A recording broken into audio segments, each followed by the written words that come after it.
End your Thanksgiving night by winning $100,000.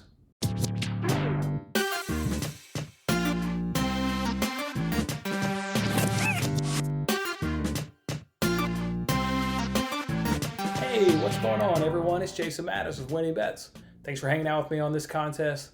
That's right, this one takes us over to the NBC Sports Predictor app, where we have a chance to win $100,000 for Thursday night football. It's between the Ravens and the Steelers, a special Thursday night edition here of Sunday Night Football. We know earlier this season that the Steelers won this game 28-24. It was a really thrilling game. That game took place in Baltimore. This one will be in Pittsburgh. You guys know how this game goes. They give you 7 questions. You've got to correctly answer 7 questions to get the entire $100,000 jackpot. Otherwise, you can accumulate points and compete for the guaranteed $5,000 prize. Before we get into this game, though, I want to just share something a little bit with you guys. I get comments on this videos, people asking me if we've ever won the jackpot, and I reply to those individuals that while I've never won a jackpot, we have had 2 successful cashes in playing these games. But I also mentioned in week 9 that we were going to start taking this information that we use in this game and applying it to real bets. And that's what I want to share with you guys right now, because to win this jackpot, it's incredibly difficult, right? Some of these questions are skill and research based and you can do pretty successful at. But then there's also some that are just sheer luck of, like what's the longest field goal, or how many, what's going to be the longest catch or run of the entire game. I mean, some of those are just entirely luck, right? I mean, a guy catches the ball and, maybe breaks a tackle, instead of it being a 20-yard gain, ends up being a 40-yard gain due to the break tackle. So examples of things where it's just sheer luck. And it takes sheer luck to win the jackpot. But there are information you guys can get out of this video and make some real money at. Let me go ahead and share that with you. As you guys can see right here, we took Sunday night football here. We on the NBC Sports Predictor app between the Chiefs and the Raiders, took the questions that are from this game that are based on skill and research, and I put it in a 7-leg same game parlay over at FanDuel. And as you guys can see right there, I won that, won $10 to win $183. That was a really nice, incredible win. So I just want to share that with you guys that, we're striving to win the jackpot. That's our ultimate goal. But you can find the research data-based questions out of here. And if you're a gambler and want to put some real money on it, you can go ahead and be successful like I have. I will share this one example with you guys, but you also know we also won the Kittle one a few weeks back with the 49ers. We put on a big sizable bet there, and that one cashed easily too. So just want to point that out for you guys as we move forward here for you. Just getting a lot of increased comments about hitting the jackpot, and certainly that's the goal, and that's what we'll continue to try and do, but you can certainly find some of these nuggets for you along the way. All right, with that said, let's go ahead and jump on into it. Question 1 is Lamar Jackson passing and rushing yards. He's averaging so far 195 passing yards on the season, and he's rushing 58 yards on the season. If we look back earlier in the game and earlier this season, he had 208 passing yards and he had 65 rushing yards.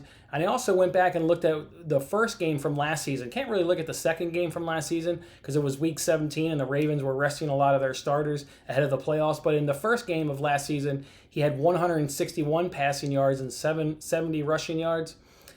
I'm going to go ahead and lock in on this one at 200 to 224 passing yards, and I'm going to give him 55 to 64 rushing yards. Question 2 is pretty similar. It's about Ben Roethlisberger passing yards and touchdowns. Earlier this season, he had 182 passing yards and 2 touchdowns in that game against the Ravens. On the season, though, on average, he's averaging 253 with 2.4 touchdowns per game, and the Ravens' defense is averaging 217 passing yards allowed in each game. I'm going to go ahead and lock Ben Roethlisberger in at 200 to 229 yards and give him 3 touchdowns. Question 3 is, who's going to score the first touchdown of the game? If we look at the Ravens players, they give us Mark Ingram. He's got 2 touchdowns. Gus Edwards has got 3 touchdowns. Lamar Jackson has 3 touchdowns. And then any other player for the Ravens, you get 18 touchdowns from 7 players. If we go ahead and look at the Steelers players, James Connors, he's got 5 touchdowns, which is 5 of the 10 in the running back room. Juju Smith-Schuster's got 5 touchdowns of the 24 receiving touchdowns. And Chase Claypool's got 8 touchdowns receiving, but then he also chips in another 2 more rushing touchdowns. So obviously that gives him a total of 10. And any other player for the Steelers has got 14 touchdowns from 4 different players. Some of the things to note here, they give you Mark Ingram to choose from. Look, Mark Ingram, since he's returned from his injury, has 5 carries and 2 carries in his last 2 weeks. And he has no TDs since week 4, and he's now gone 4 straight games without a touchdown, and he's very little used in the passing threat. But the big thing to note about Mark Ingram is they give you here, and I think they want you to pop on the name recognition, but his carries has gone significantly downhill to Gus Edwards and J.K. Dobbins.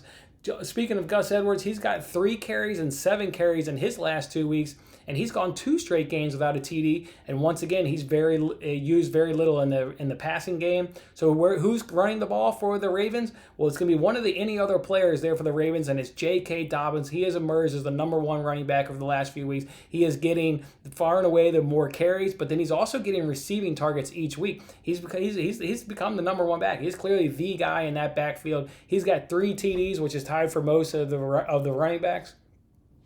Also of note, Lamar Jackson, he's gone now 2 straight games without a touchdown. Also of note, Mark Edwards, he's the red zone passing threat here for the Ravens. When they get in that red zone, Lamar Jackson looks to go Mark Edwards' way, so he would follow up under any other player there for the Ravens. If we want to look at some notes here for the Steelers, their last 3 games, Deontay Johnson, Claypool, and Juju are all about the same in targets. If you add the 3 games up collectively, they'll all be right around about the same there for those top wide receivers there. Eric Ebron, he comes in next highly used there from Ben Roethlisberger. And the running backs are very little used there in the passing game for the Steelers.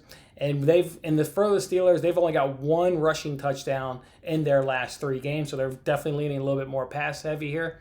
Earlier this year, we look at that Ravens, and if we look at that Ravens-Steelers game, Edwards, Connor, and Claypool all had touchdowns in that game of guys that they listed, available for us to pick here.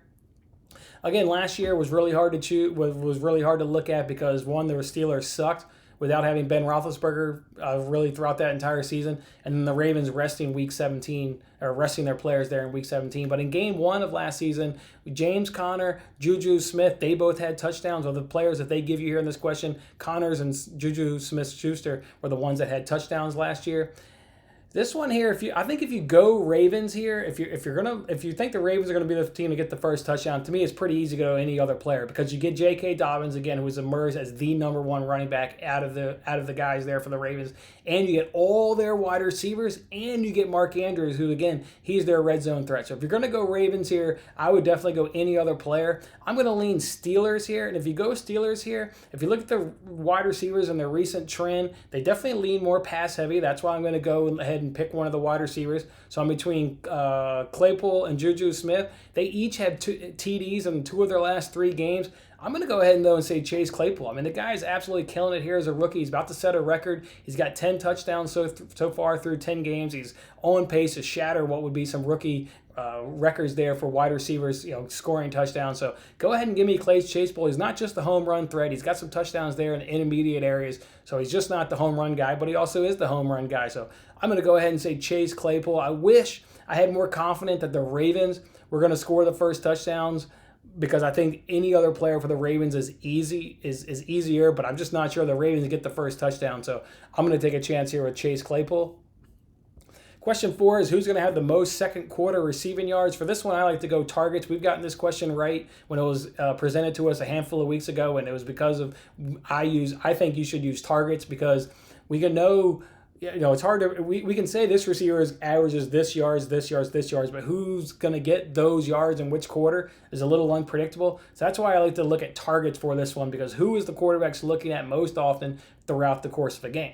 Well, for the Ravens here, Mark Andrews, he's number 1 in targets, but only by 1, but he is number 1 in the team in yards. Marquise Brown, he checks in at number 2 on the team in targets.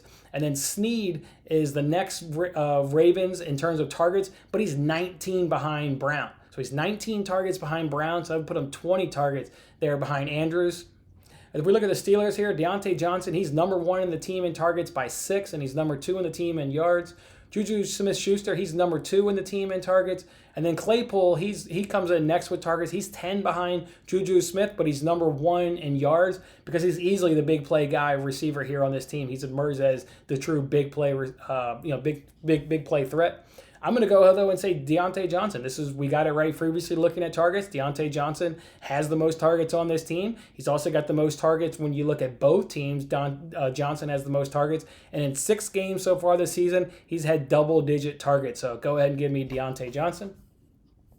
Question 5 is what's going to be the longest play of the third quarter, whether it's passing or rushing. This is one of the ones where, it takes a little, I would say more luck than certainly skill to go ahead and hit this one, because they focus in on one particular quarter where it really kind of kills the research that we would do in this game. I think if you don't get a Claypool big play receiver, because of these two teams, he, like I said, even when you include the Ravens, he's the big threat here amongst both of these teams. So if he doesn't get a big play in the third quarter, you're probably looking at like 15 to 35 to 40 yards for the longest play, probably somewhere around maybe even a little bit 15 to 30, 15 to 35. Out of a sheer guess, I'm going to go ahead and say 24 to 29 yards. Question 6 is, what's the total points? The over-under currently right now is set at 45.5. The last 5 seasons, I went ahead and looked up the last 5 seasons between these two teams, which is 9 games, because there's so far been only 1 game so far in the 2020 season. There has been an average of 47, so I'm going to go ahead and lock in on 47 to 49 points. And question 7 is, as always, what's the winner and what's the win margin? Look, the current line is Steelers by 3. I've got the Steelers winning this game, and I've got them winning this game by 7. So based on my over-under of 47 to 49, or the points that I predicted there, that means I'm looking at about a 27 to 20 game. And I like that after doing that, because that gets Big Ben his 3 touchdowns. He can get to 21. And then the Steelers chip in with a couple more field goals, hold off the Ravens by a touchdown to win the game. We know these games between Tomlin and Harbaugh are generally always close, generally one possession games. So I like the Steelers winning by 7. And yeah, 27-20 game just kind of fits right and feels good too. I have a hard time seeing the Ravens win this game. Look, the Ravens to me have shown they have a nice passing attack, and Lamar Jackson can make some incredible nice throws. But when it's fourth quarter and the Ravens have to throw the ball to, like claw back in a game if they're down, they just can't do it. They don't have the passing attack to when it's coming. Not in the second quarter when it's a little bit unpredictable whether it's going to be a run or a pass. They can put together some really nice plays and some beautiful throws. But when you got to have it, you need to put together a good drive, and majority of that good drive needs to come through the air. The Ravens, to me, just don't seem to have it over the last few weeks and really over the course of the season. So I'm going to go ahead and, that's why I like the Steelers really in this game. Might be better team by far, better offense, better defense. So, all right, guys, that's how I'm rounding out my chance to win $100,000 on Thursday Night Football between the Ravens and Steelers. Hopefully, I've been of best luck to you. Go ahead and like this video. Go ahead and share it with your friends and hit the subscribe button at the end. I'm going to go ahead and do another same-game parlay, just like we won that one for Chiefs and Raiders. But prop bets for NFL don't come out till the night before or the day of game. So go ahead and look for me on Twitter. It's at WinningBetsPod. I'll go ahead and tweet out my same-game parlay for this game. We'll see if we can't hit another one like we did last week. All right, guys, I'm Jason Mattis. I'll see you next time. Thanks for watching this episode of Winning Bets. I'm Jason Mattis. I'll see you again when we are celebrating the wins and making more winning bets. Don't forget to like, comment, share, and subscribe for more winning bets.